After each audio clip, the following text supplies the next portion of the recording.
So what I remember about yesterday was I was reading the emails where Gumball agreed and recorded myself saying how good I am at putting feelings into my voice as I read out the paragraphs. After I finished school, I was feeling a little bit dizzy after I finished for some reason. Mostly I guess because my mother has been in such a bad mood all October. She was feeling so upset that I did not know what to do about her. Later, at night she said she wanted me to show me a clip from a horror movie called It. Look, I know it's a very popular movie, but I'm kind of a faint-hearted person that way.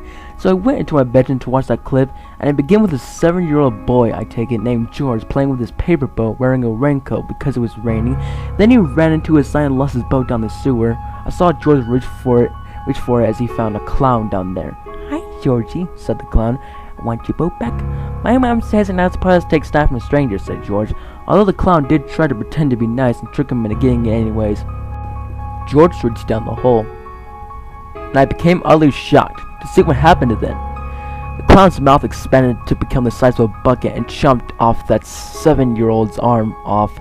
I almost began gagging a little bit at this disturbing scene. I watched as poor George was howling in pain with a missing arm, bleeding all over the street, trying to swim back to his house. The camera angle changed to make the rain look miserable as it was facing down on him, and I saw the clown's arm reach out for him and drag him back into the sewer. My mom asked me if it was exciting, and I told her, "No, it's not. It's just a little boy that was sick and messed up." "Whatever," Andrew said, Mom. I wasn't too scared because I know it's not real, but it was still out of place. My sister heard me and got scared, and I quickly ran in there to comfort her down and watched her to get her mind off of it. My mom told me she thought Pennywise, which is the clown's name I learned, was an awesome villain, and I disagreed on the inside. I walked into the kitchen to take my medication, and my mother was constantly following me, imitating Pennywise in my ear. I asked her to stop it, but she said no, it's fine, and just kept doing it.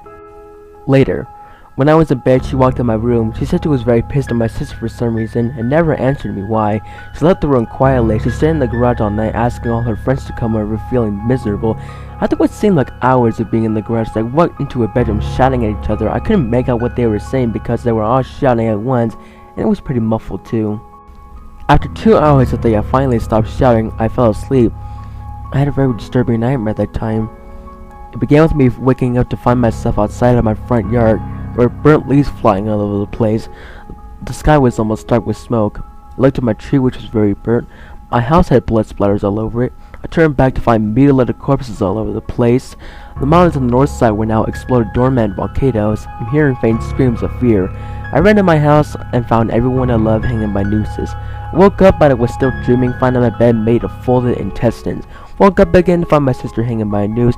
Woke up, but again, this time, I'm actually awake. I was too disturbed to do anything except stay awake for the rest of my life. I'm freaking out a lot.